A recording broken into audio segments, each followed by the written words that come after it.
Thierry Gridley, responsable de la section locale de Natagora, nous explique comment fonctionne l'association qui fête ses 10 ans cette année.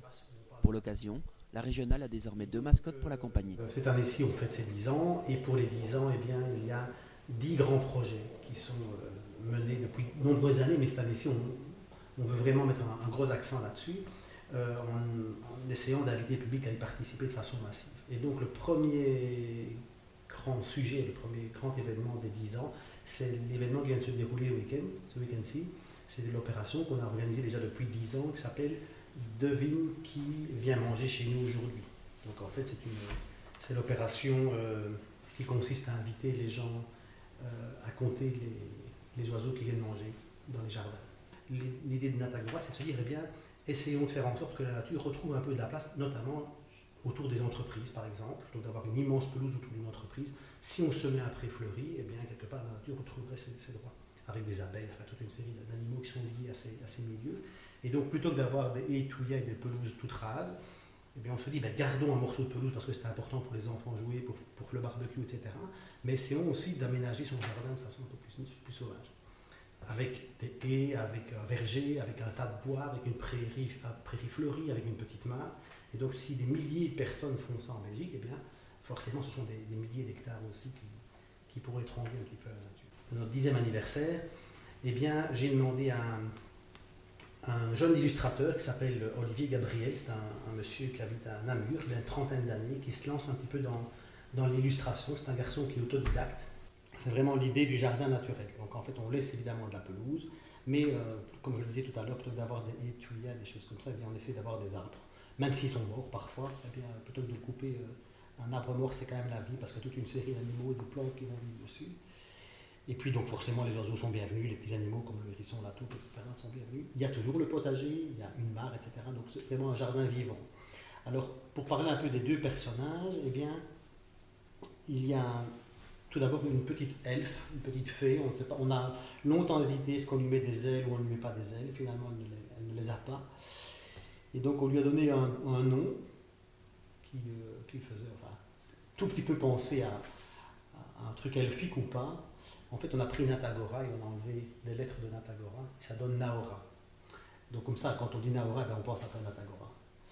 Et on l'a même habillé un petit peu aux couleurs de Natagora, puisque évidemment c'est ici en petit, mais le logo de Natagora, vous l'avez déjà probablement vu parce qu'on le met régulièrement dans le vent, c'est en fait trois espèces de mains, une grande, une moyenne, une petite, qui sont un peu aux couleurs de l'automne. On dit que c'est des mains, il y a des gens qui voient des oiseaux, il y a des gens qui voient des hérissons, enfin bref, c'est un petit peu, chacun y trouve ce qu'il veut. Il y a un petit animal qui vit dans les haies, justement. Et je me rappelais avoir vu qu'on l'avait parfois appelé le lutin des haies, parce que c'est un petit animal bien sympathique, comme ça, avec des grands yeux noirs, qu'on appelle le muscardin. Et le muscardin, c'est un tout petit rongeur de la famille des Loirs, qui est extrêmement sympathique. En fait, les gens le trouvent adorable, parce que c'est l'homme qui a parfois peur, l'homme qui est un peu particulier, parce qu'une souris ou un rat, on en a peur souvent, beaucoup de gens ont peur, parce que notamment la queue est comme ça, tout à fait dénudée. Et le muscardin est justement un animal comme les Loirs, qui ont du pelage partout, même la queue est remplie de poils.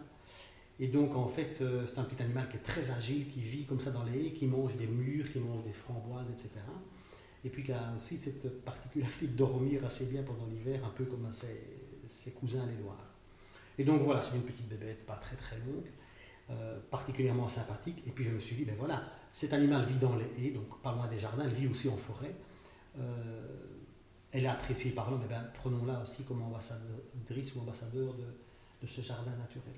Et donc on lui a aussi cherché un nom, et donc on a essayé de regarder avec Gao, après un nom qui collait un petit peu au même principe que Natagora qui devenait Naora. On a fait la même chose avec Muscardin, on lui a enlevé quelques lettres, et finalement on l'a appelé Mudin. Je suis responsable d'une des sections. Donc Natagora, c'est 15 000 membres sur la Wallonie et Bruxelles. Ça regroupe quand même plus de 70 personnes qui travaillent à temps plein maintenant. Cette association devient franchement très très importante. Elle s'occupe dans un premier temps de créer des réserves naturelles. On est pour l'instant à peu près à 4300, 4400 hectares de réserves naturelles en Wallonie et à Bruxelles. Donc ça c'était un petit peu l'objectif de départ des réserves naturelles à l'époque. Hein. Donc, et puis alors il y a tout l'aspect études ornithologiques et sensibilisation qui est fort développé maintenant par Natagora. Et donc plutôt que de montrer que c'est une association qui fait ses petites choses dans son coin, l'idée c'était de décentraliser et d'essayer de faire des sections locales. Et Natagora, eh bien, petit à petit, a créé ce qu'on appelle le concept de régional. Et donc on essaie de regrouper des personnes qui sont membres de l'association à se réunir et à faire des projets entre eux. Et donc ces régionales, elles sont au nombre de 24 aujourd'hui. Donc le territoire est pratiquement tout couvert en Wallonie. Et moi, je m'occupe d'une des régionales, c'est-à-dire celle qui se trouve en Ardennes centrale. Donc, sur la carte, on voit la Wallonie, donc il y a des régionales partout. Et bien, donc, moi, je m'occupe de la régionale Ardennes centrale qui couvre le territoire de 8 communes, dont les deux plus importantes au niveau habitants, c'est Neufchâteau-Libramont. Mais sinon, il y a des communes qui touchent ces deux communes-là, à savoir, on part de Saint-Hubert, puis on passe par Libin, Neufchâteau, Libramont, Vaux-sur-Sûre, Fauvillers, l'Église et Martelange. Donc on part ici du centre Ardennes et on glisse tout doucement vers la Sûre. Quoi. Alors on n'est pas spécialement actif pour l'instant parce que ça c'est une question du nombre de membres actifs. On est plutôt actif du côté de Neufchâteau, Libramont, Libin, Saint-Hubert. On l'est un petit peu moins sur la Sûre. Donc parce que les bénévoles qui travaillent sont essentiellement des gens du coin. Et donc cette régionale-là, elle a été créée donc déjà avant Natagora, on l'a créé il y a 19 ans. C'était la deuxième régionale créée parmi les 24. Les premiers, ce sont les germanophones, c'est l'antenne des cantons de l'Est. Et puis tout de suite après, c'était la nôtre. Et donc on a fait 1001 projets comme ça depuis presque 20 ans. On va fêter nos 20 ans l'année prochaine, en février. On a organisé des concerts avec Yves Duteil, par exemple, qui a inauguré une réserve qui porte son nom. On a organisé un concert avec lui, on a créé avec des musiciens des CD de chansons sur le thème de la nature pour faire avec des enfants, sur le thème de la loutre par exemple.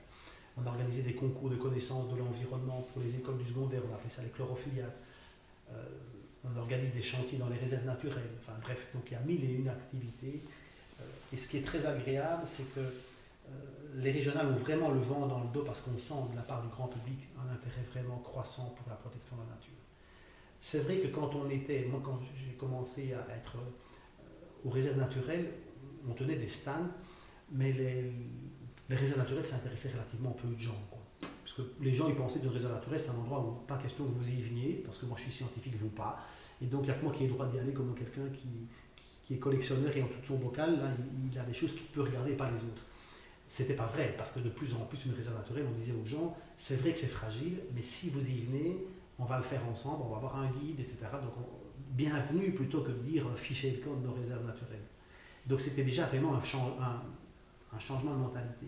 Mais au départ, les gens étaient relativement peu intéressés par les réserves naturelles. Maintenant, depuis qu'on est chez Natagora et qu'on organise toute une série d'activités comme la nuit des chauves-souris, comme le comptage des hirondelles, le comptage des papillons, le comptage des oiseaux en hiver, etc., eh bien, on sent vraiment une augmentation vraiment croissante de l'intérêt pour la protection de la nature. Et donc, ce qu'on propose aux gens, eh bien, c'est aussi de devenir membre, parce que forcément, il nous faut de l'argent pour faire tous ces projets, pour tous ces achats de terrain. Et donc, quelqu'un qui est membre de Natagora, eh bien, sur les 15 000 membres, ils reçoivent pour 2 € par mois, c'est-à-dire le prix d'une tasse de café dans un resto, ils reçoivent un magazine comme ceci, donc 6 fois par an, un magazine qu'on a vraiment voulu de nouveau beaucoup plus grand public qu'un truc réservé aux quelques scientifiques qui s'y connaissent, pour vraiment justement être rassembleur d'un maximum de personnes. Et donc quelqu'un qui est membre reçoit 6 fois par an le magazine et il reçoit 6 fois par an l'agenda. Natagora organise près de 2000 activités chaque année en Wallonie, donc des balades, des conférences, etc., à droite et à gauche. Par exemple, depuis quelques années, on a lancé même des cours, des formations en ornithologie, ou en d'autres sujets tels que les chauves-souris, mais le cours d'ornithologie, par exemple, eh bien, ce sont des formations qui durent 3 ans, qui se font toutes les semaines. Eh bien, sur l'ensemble de la Wallonie, il y a plus de 500 élèves qui suivent ces cours en soirée, donc une fois par semaine. Donc on sent vraiment que les choses vont bien, en tous les cas au niveau de la sensibilisation. Les choses vont moins bien au niveau de la nature proprement dite, mais si on veut que les choses aillent mieux au niveau de la nature proprement dite, ben je crois que c'est en mettant un maximum de gens à s'y intéresser d'une façon ou d'une autre. Au cours des 10 ans, voilà, il y a les 10 événements qui sont là, donc si je les reprends ici, le premier c'était celui-ci avec le comptage des oiseaux, il va y avoir la nuit de la chouette, Donc on va inviter les gens à aller à une conférence le soir et puis alors partir sur le terrain à la découverte des rapaces nocturnes. Donc il y aura la nuit de la chouette, il y aura l'aube des oiseaux. Donc le 1er mai, on va inviter les gens à aller se balader très tôt. Il y aura nos réserves naturelles qu'on va ouvrir. Un week-end sur le thème des mares. En juin, on fait un comptage des hirondelles. Au mois d'août, on fait les papillons, on compte les papillons. Il y a une fête sur l'abeille qui va se faire en août également. Puis la nuit des chauves-souris. Et puis alors, on va clôturer l'année avec une grande fête fin septembre à Bruxelles où on espère rassembler des milliers de personnes pour fêter vraiment de façon avec concerts, etc., les 10 ans de l'association. Voilà, donc ça c'est vraiment l'association générale et chaque section comme la nôtre a carte libre pour faire tout ce qu'il veut évidemment. Donc au niveau de notre régional ici, c'est vrai que nous on est très souvent dans tout ce qui est médias avec Vivacity, des choses comme ça, mais la régionale à côté va peut-être travailler beaucoup plus les vergers ou les jardins naturels, enfin c'est vraiment chacun est complètement libre. Et ce que j'apprécie beaucoup dans Natagora, c'est que premièrement, je disais, le nombre de personnes qui participent à nos activités est en croissance, mais au niveau des bénévoles qui s'impliquent, c'est très vite parce qu'au départ, on était 5 ou 6, maintenant on est une quarantaine dans notre section à nous réunir et à travailler sur le terrain. Mais ce qui est bien, c'est que chacun y trouve sa place. Ça veut dire que si vous êtes bricoleur et bien que vous avez envie de construire un stand ou bien des nichoirs, on va vous dire bienvenue chez nous. Si vous êtes guide nature et que vous avez envie de faire une balade, vous allez dire. Si vous allez faire un communiqué de presse, vous allez faire un communiqué de presse. Donc l'idée, c'est vraiment de ne rien imposer aux gens qui viennent dans l'association, mais que chacun y trouve sa place, un peu comme dans la nature, chacun y a sa place. J'aime bien la comparaison entre ce qui se passe finalement dans la nature. Une chouette est sur tel arbre parce que ça lui convient, et bien j'ai envie de dire, quelqu'un est chez nous dans notre association et il fait ce qu'il aime bien par rapport à la nature.